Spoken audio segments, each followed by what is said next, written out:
İyi günler arkadaşlar. Bugün bu yeşil elbisemizi çalışıyoruz. Bu yeşil elbisemiz için 4 numara şişe 24 ilmek atıyoruz. Tam 24 ilmek atıyoruz. Önden haroşa alıp çıkıyoruz. Ondan sonra arkadan düz tarafından örneğe koyuyoruz arkadaşlar. Şöyle görmüş olduğunuz gibi. Şöyle bölüyoruz. 4 ilmek düz, başını doluyoruz. Bir düz örüyoruz. Başını doluyoruz. Kol üzerine 3 ilmek örüyoruz. Başını doluyoruz. Bir ilmek örüyoruz.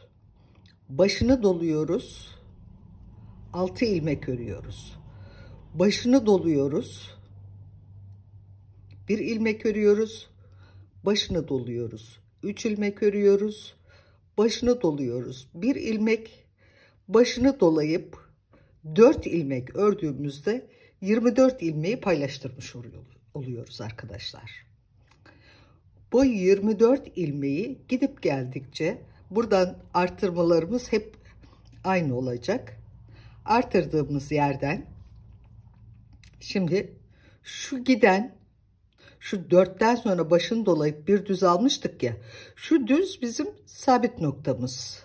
Buradan ikinci sırada giderken 4 değil 5 alıyoruz. Çünkü bir öncesinde artırmıştık. Arkadan haroşa çıkıyoruz. Önden yine örnek koyuyoruz. Önden örneği koyarken 5 ilmek örüyoruz. Başını doluyoruz. Şu sabit giden düzün etrafı, iki tarafı da başını dolanarak alınacak. Başını doluyoruz. Bir örüyoruz. Başını doluyoruz. Burada 3'tü 5 örmüş oluyoruz. Başını doluyoruz. Düz. Başını doluyoruz.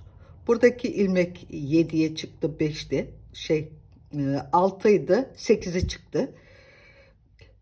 Bu şekilde katları çoğala çoğala 1, 2, 3, 4, 5, 6. 6 delik olasıya kadar bu şekilde artırıyoruz. 6 delik olduktan sonra arkadaşlar buradan örüp geliyoruz. Şu giden sabit kol çizgisi ve şu kol çizgisini dahil olmak üzere kolları kesiyoruz. Buraya geliyoruz. Burada da aynı şekilde giden şu düzle şuradan gelen düzü arasını bu kolda kesiyoruz. Çıkıyoruz. Arka taraftan örerken bütün kalan ilmekleri birleştiriyoruz. Bu hale geliyor. Bu hale gelmesi için bir araya geliyor arkadaşlar. Sonra tam ön ve arkanın birleştiği yerden 3 ilmek alıyoruz. Eşit gitsin koltuk altından kesimlerimiz diye. 3 ilmek birden alıyoruz. Ondan sonra arkadaşlar, tabii ilk önce tek alıyoruz. Önce tek alıyoruz. Tek ilmek.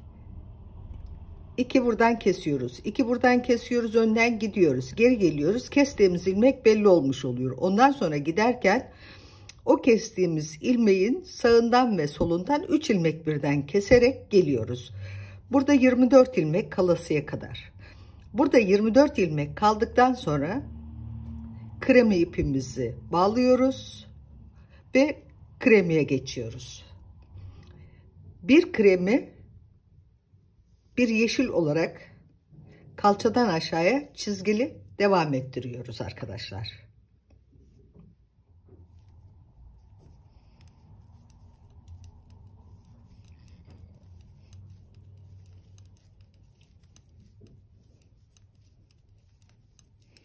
İpim kırık beyaz, çok beyaz değil arkadaşlar ipim.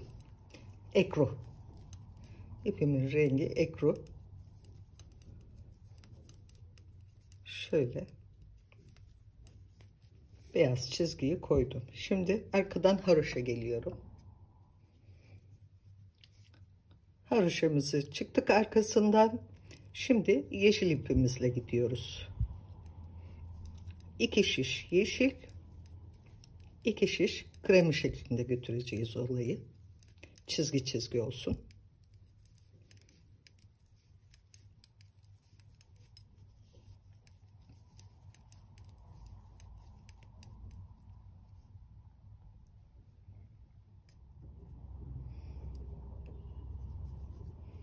Tekrar krem örüyorum. Bir gidip bir geliyoruz her ipimize.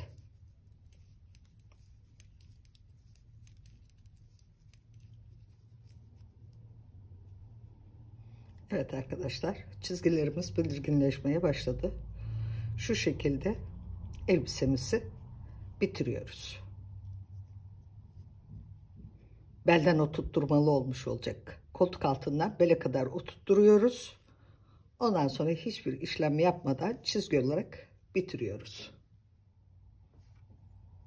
Evet arkadaşlar, çizgi çizgi şuraları güzelce kestikten sonra çizgi çizgi buraya geldik.